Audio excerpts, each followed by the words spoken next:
Hi friends, welcome to Shinesh into Vlogs. இன்னைக்கு நம்ம செய்ய போகிற இன்க்ரீடியன்ஸ் பார்த்தீங்கன்னா கேரளா ஸ்டைல் கடலைக்கறி. அதுக்கு தேவையான இன்க்ரீடியன்ஸ் பார்த்தீங்கன்னா கருப்பு மூக்கடலை. இது பார்த்தீங்கன்னா உடம்புக்கு ரொம்ப நல்லது.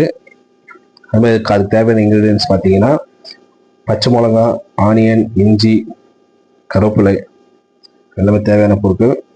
வாங்க எப்படி சமைக்கலான்னு பார்க்கலாம். இப்போ பார்த்தீங்கன்னா எல்லாம் ஒன்றா போட்டு மிக்ஸ் பண்ணியாச்சு குக்கரில். இப்போ குக்கரில் எடுத்து கேஸில் வச்சு நம்ம சமைக்கலாம். இப்போது கரெக்டாக ஒரு 5 விசில் ஆனதுக்கப்புறம் நம்ம எடுத்து பார்க்கணும். மசாலா பார்த்தீங்கன்னா மிளகு, சீரகம், சோம்பு, பட்டை இந்த 4த்தையும் ஒன்றா ஒரு பேனில் போட்டு நல்லா ட்ரையாக வறுத்துக்கணும். அதுக்கு தனியாக ஒரு பேனுக்கு இன்னும் கொஞ்சம் நல்லா ட்ரை ரோஸ்ட் ஆகணும். நல்லா கொஞ்சம் 5 பீஸ் தேங்காய் நம்ம போட்டு அது கூட நம்ம ட்ரை பண்ண மசாலாவை அதுவும் போட்டுட்டு நம்ம அரைச்சிடலாம். இப்போ பார்த்தீங்கன்னா நம்ம குக்கரில் வச்ச கடலை, வெங்காயம் எல்லாம் நல்லா வெந்திருக்கு. இது இப்போ கொஞ்சமாக எடுத்து நம்ம இப்போ அரைச்சி வச்ச மசாலாவில் மிக்ஸி ஜாரில் அப்படியே மாற்றிக்கலாம். இது இப்போ பார்த்தீங்கன்னா நம்ம பேனில் ஒரு கரண்டி எண்ணெய் ஊற்றி அது கூட எல்லாம் நல்லா எண்ணெய் நல்லா கொதிச்சதுக்கு அப்புறம் அது கூட கிராம்பு, பட்டை, இலை அது கூட போட்டு ஒரு 1/2 வெங்காயம், கட் பண்ண 1/2 வெங்காயம் போட்டு நல்லா வதக்கி விடுங்க.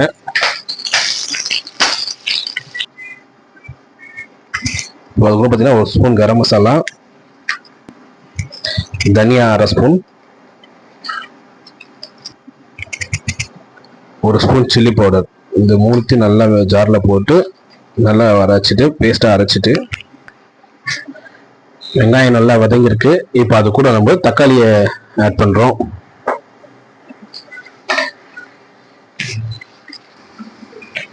இப்போ நம்ம வேக வச்ச கடலையை நம்ம பேனில் போட்டு வெந்துட்டு இருக்க தக்காளி வெங்காயில போட்டு நல்லா மிக்ஸ் பண்ணிப்போம். இப்போ நம்ம பேனில் கடலையை போட்டாச்சு. இப்போ நம்ம அரைச்சி வச்ச பேஸ்ட்டு அதையும் மிக்ஸ் பண்ணிப்போம்.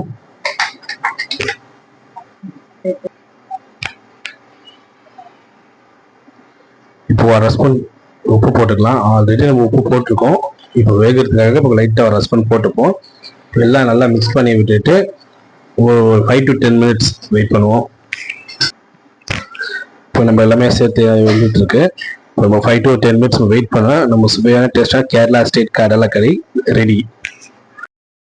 ஓகே ஃப்ரெண்ட்ஸ், நம்ம வீடியோட எண்டிங் வந்தாச்சு. நம்ம ஃபைனலாக நம்மளுக்கு கடலைக்கறி ரெடி. இந்த கடலைக்கறி நம்ம எதுக்கு நம்ம யூஸ் பண்ணலாம் பார்த்தீங்கன்னா இடியாப்பம், புட்டு, தோசை, சப்பாத்தி. மெயினாக பார்த்தீங்கன்னா புட்டுக்கு நல்லா இருக்குது. ஏன்னா கேரளாவோட ஃபேவரட் டிஷ் இது. நம்மளும் ட்ரை பண்ணி பார்ப்போம். Okay friends, thank you. மறக்காமல் ஷினேஷ் இன்டு வ்ளாக்ஸ்க்கு சப்ஸ்கிரைப், லைக்ஸ், கமெண்ட், ஷேர் பண்ணிவிடுங்க. நீங்கள் பண்ணுற ஒரு சப்ஸ்கிரைபும் எங்களுக்கு வந்து ஒரு மோட்டிவாக இருக்கும். அதே மாதிரி கமெண்ட்டில் வந்து ஏதாச்சும் நாங்கள் தப்பாக எதாவது பண்ணியிருந்தா, ஏதாவது மிஸ்டேக் பண்ணியிருந்தா அதுவும் சொல்லுங்கள். அதுவும் நாங்கள் சேஞ்ச் பண்ணிக்கிறோம். Okay friends, thank you for watching this video.